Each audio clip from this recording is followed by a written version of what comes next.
Graph the function y equals 6 to the x. Here we have an exponential function.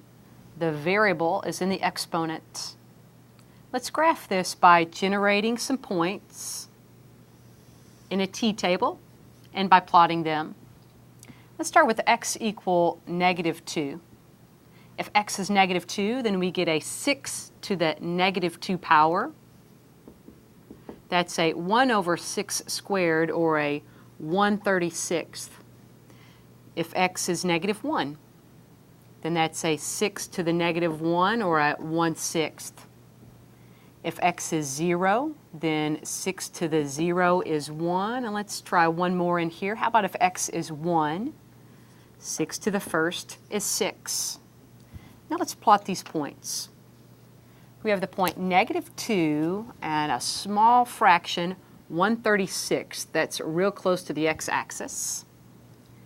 -1, 1/6, up just a little bit more.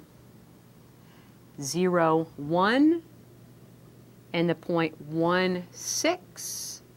Let's connect these points with a smooth curve.